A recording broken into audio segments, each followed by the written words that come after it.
Hi friends, ಎಲ್ರಿಗೂ ನಮಸ್ಕಾರ. ಬಿಳಿ ಪುನರ್ನವ ಅಂದ್ರೆ ಹೊಸ ಚೈತನ್ಯ ಕೊಡೋಂಥದ್ದು. ಆ ಸೊಪ್ಪಿನ ಮಾಡಿರೋಂಥ ಸಾಂಬಾರು ಎಷ್ಟು ಸಖತ್ತಾಗಿದೆ ಗೊತ್ತಾ? ಸೂಪರ್ ಆಗಿರುತ್ತೆ. ಇದೊಂದೇ ಸೊಪ್ಪು ಹಾಕಿ ಮಾಡಿದ್ದೀನಿ. ಕೆಲವರಿಗೆ ಡೌಟ್ ಇರುತ್ತೆ, ಇದೊಂದೇ ಸೊಪ್ಪು ಹಾಕಿ ಮಾಡಿದ್ರೆ ಚೆನ್ನಾಗಿರುತ್ತೆ ಅಂತೇಳಿ. ಸೂಪರ್ ಆಗಿರುತ್ತೆ ಅಂತ ನಾನು ಹೇಳ್ತೀನಿ. ಇದನ್ನು ಮುದ್ದೆ ಜೊತೆಗೆ, ಅನ್ನ ಜೊತೆಗೆ, ದೋಸೆ ಜೊತೆಗೆ, ರೊಟ್ಟಿ ಜೊತೆಗೆ, ಚಪಾತಿ ಎಲ್ಲರ ಜೊತೆನೂ ಆಲ್ ಇನ್ ಒನ್ ಥರ ತುಂಬಾ ಚೆನ್ನಾಗಿರುತ್ತೆ. ನಾನಿಲ್ಲಿ 3 ಥರದ ಬೇಳೆಗಳು ತೊಗೊಂಡಿದ್ದೀನಿ. ಈ ಸಾಂಬಾರಲ್ಲಿ ವಿಶೇಷತೆ ಅಂದರೆ ನಾನು ಒಂದು ಅರ್ಧ ಮಾವಿನಕಾಯಿನ ಉಪಯೋಗಿಸ್ಕೊಳ್ತಾ ಇದ್ದೀನಿ. ಇಲ್ಲಿ ಟೊಮೊಟೊ ಏನೂ ಹಾಕ್ತಾಯಿಲ್ಲ.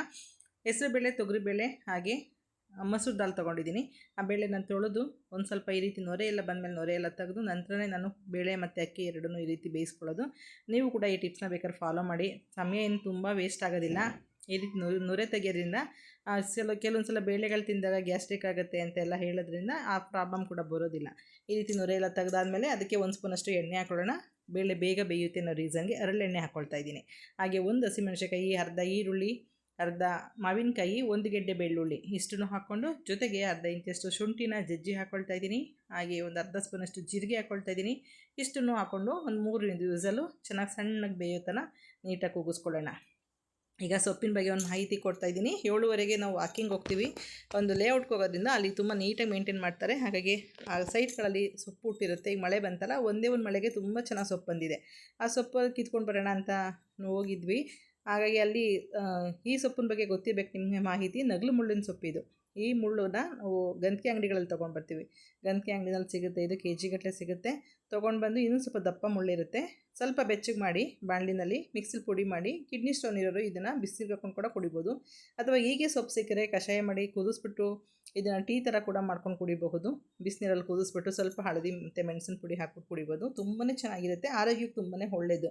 ಈ ಎಳೆ ಸೊಪ್ಪೆಲ್ಲ ಕಿತ್ಕೊಂಡು ದಾಲ್ ಫ್ರೈ ಮಾಡಿದ್ರೆ ತುಂಬ ಚೆನ್ನಾಗಿರುತ್ತೆ ಅಂತ ಸೊಪ್ಪೆಲ್ಲ ಕಿತ್ಕೊಂಡ್ರೆ ಸೊಪ್ಪಿನ ಪೂರ್ತಿ ಎಲ್ಲ ಸೊಪ್ಪು ಕೂಡ ಕೆಳಗಡೆ ಹುಳ ಆಗ್ಬಿಟ್ಟಿದೆ.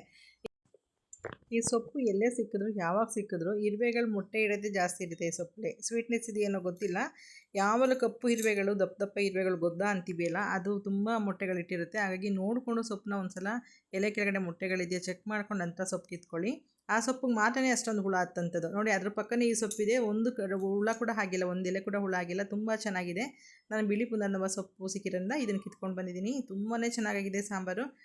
ನೋಡಿ, ಇದನ್ನು ಬೇರೆ ಸಮೇತನೇ ಕಿತ್ಕೊಂಡ್ವಿ. 4 ಎಲೆ ಅಥವಾ 6 ಎಲೆ ಇಷ್ಟೇ ಆಗಿದೆ ಕಿತ್ಕೋಬೇಕು. ತುಂಬಾ ಚೆನ್ನಾಗಿರುತ್ತೆ.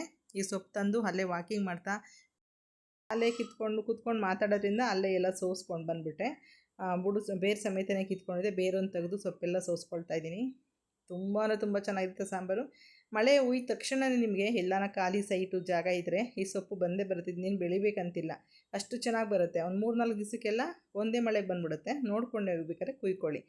ಇದನ್ನೆಲ್ಲ ತಂದು ಚೆನ್ನಾಗಿ ತೊಳ್ಕೊಳ್ತಾ ಇದ್ದೀನಿ. ಒಂದು ಸ್ವಲ್ಪ ಉಪ್ಪು ಹಾಕಿ ನೆನೆ ಹಾಕ್ಬಿಟ್ಟು ನಂತರ 2ನೇ ನೀರಲ್ಲಿ ಇದನ್ನು ಚೆನ್ನಾಗಿ ತೊಳ್ಕೊಳ್ತಾ ಇದ್ದೀನಿ.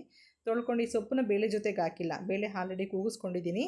ಈ ಸೊಪ್ಪು ಎಳೆ ಸೊಪ್ಪು ಇರೋದ್ರಿಂದ ಇದನ್ನು ಜಸ್ಟ್ ಬಿಸಿನೀರಲ್ಲಿ ಹಾಕಿ ಕುದಿಸಿದ್ರು ಸಾಕು. ಇದರಲ್ಲಿ ಪಲ್ಯ, ಚಟ್ನಿ ಎಲ್ಲ ಮಾಡ್ತಾರೆ. ತುಂಬಾ ಚೆನ್ನಾಗಿರುತ್ತೆ. ದೋಸೆ ಇಟ್ಟಿದ್ರೆ ಅದು ಕೂಡ ರುಬ್ಬಾಕಿ ಕೂಡ ಮಾಡಬಹುದು, ಅದು ಚೆನ್ನಾಗಾಗುತ್ತೆ.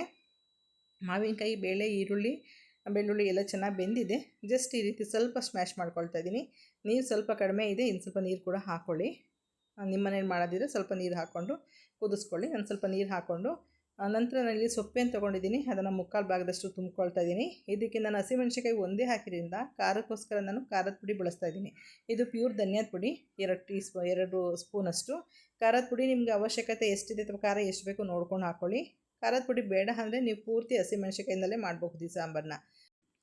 ಧನಿಯಾದ ಪುಡಿ, ಖಾರದ ಪುಡಿ ಹಾಕಿ 3-4 ನಿಮಿಷ ಮುಚ್ಚಿಟ್ಟಿರ್ತೀವಲ್ಲ, ನಂತರ ಈ ಸೊಪ್ಪನ್ನ ಪ್ಲೇಟ್ ತೆಗೆದು ಉಲ್ಟಾ ಸೀದಾ ಮಾಡ್ಕೊಳ್ಳಿ. ಆವಾಗ ಮೇಲ್ಗಡೆ ಕೆಳಗಡೆ ಸೊಪ್ಪೆಲ್ಲ ಉಲ್ಟಾ ಸೀದಾ ಆದಮೇಲೆ ಚೆನ್ನಾಗಿ ಬೇಗ ಬೇಯುತ್ತೆ ಸೊಪ್ಪು.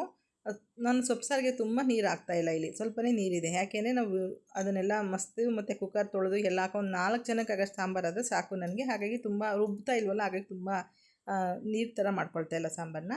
ನಾನಿಲ್ಲಿ ಕೊಬ್ಬರಿ ಎಣ್ಣೆ 1 ಸ್ಪೂನಷ್ಟು ಹಾಕ್ಕೊಂಡು ಸ್ವಲ್ಪ ಸಾಸಿವೆ ಹಾಕಿದ್ದೀನಿ. ಅದಕ್ಕೆ 1 ಗೆಡ್ಡೆಯಷ್ಟು ಜಜ್ಜಿರೋಂಥ ಬೆಳ್ಳುಳ್ಳಿ ಹಾಕ್ಕೊಳ್ತಾ ಇದ್ದೀನಿ. ಹಾಗೆ ಒಂದು ಒಣಮೆಣಸಿನ್ಕಾಯಿ, ಅರ್ಧ ಗೆಡ್ಡೆ ಈರುಳ್ಳಿನ ಬೇಳೆಗೆ ಬೇಯೋದಕ್ಕೆ ಹಾಕ್ಕೊಂಡಿದ್ದೆ. ಹಾಗೆ ಇನ್ನು ಅರ್ಧ ಗೆಡ್ಡೆ ಈರುಳ್ಳಿನ ಈಗ ಹಾಕ್ಕೊಳ್ತಾ ಇದ್ದೀನಿ.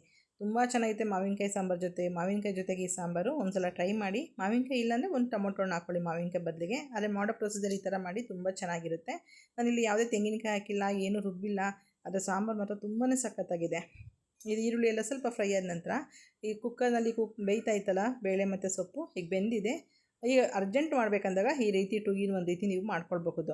ನಾವೀಗ ಪೂರ್ತಿ ಸಾಂಬಾರು ಮಸ್ತು ಕೊನೆಯಲ್ಲಿ ಒಗ್ಗರಣೆ ಕೊಡ್ತೀವಿ ಅಂತ ಕಾಯೋದಕ್ಕಾಗಲ್ಲ. ನಾನು ಬೆಳಗ್ಗೆ 6:30ಗೆ ಈ ಸಾಂಬಾರು ಮಾಡ್ತಾರಿಂದ ಅನ್ನ ಸಾಂಬಾರು ಮತ್ತು ಟಿಫನು ಎಲ್ಲ ಮಾಡಬೇಕು. ಹಾಗಾಗಿ ಬೇಗ ಬೇಗ ಯಾವುದು ಬೇಗ ಬೇಗ ಆಗುತ್ತೆ ಅದನ್ನು ಮಾಡ್ಕೊಳ್ತಾ ಇದ್ದೀನಿ.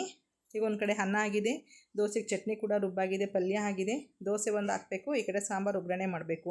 ಈ ರೀತಿ ಸಾಂಬಾರು ಒಗ್ಗರಣೆ ಮಾಡಿಬಿಟ್ಟು ಅದಕ್ಕೆ ಬೇಯಿಸಿರೋಂಥ ಬೇಳೆ ನೀರೇನಿದೆ ಅದನ್ನು ಮಾತ್ರ ಹಾಕ್ಕೊಂಡಿದ್ದೀನಿ. ರುಚಿಗೆ ತಕ್ಕಷ್ಟು ಉಪ್ಪು ಹಾಕ್ಬಿಟ್ಟು ಒಂದು ಸಣ್ಣ ಪೀಸ್ ಬೆಲ್ಲ ಹಾಕ್ಕೊಂಡಿದ್ದೀನಿ. ಆ ಸೊಪ್ಪೆಲ್ಲನೂ ಮಸ್ತ್ಬಿಟ್ಟು ಹಾಕ್ಕೊಂಡಿದ್ದೀನಿ, ಮಿಕ್ಸಿಗೆ ಹಾಕಿ ರುಬ್ಬಿಲ್ಲ. ಮಿಕ್ಸಿಗೆ ಹಾಕಿದ್ರೆ ನೀವು ಜಸ್ಟ್ ಆನ್ ಆ್ಯಂಡ್ ಆಫ್ 2 ಸಲ ಮಾಡಿ ಸಾಕು, ನೀಟಾಗಿ ಆಗುತ್ತೆ. ತುಂಬ ನುಣ್ಣಗೆ ರುಬ್ಬಾರ್ದು ಈ ಸೊಪ್ಪನ್ನ, ಚೆನ್ನಾಗಿರುತ್ತೆ. ನೋಡಿ ಎಷ್ಟು ಚೆನ್ನಾಗಿ ಕಾಣ್ತಾ ಇದೆ ಅಂತೇಳಿ ಅಲ್ವಾ.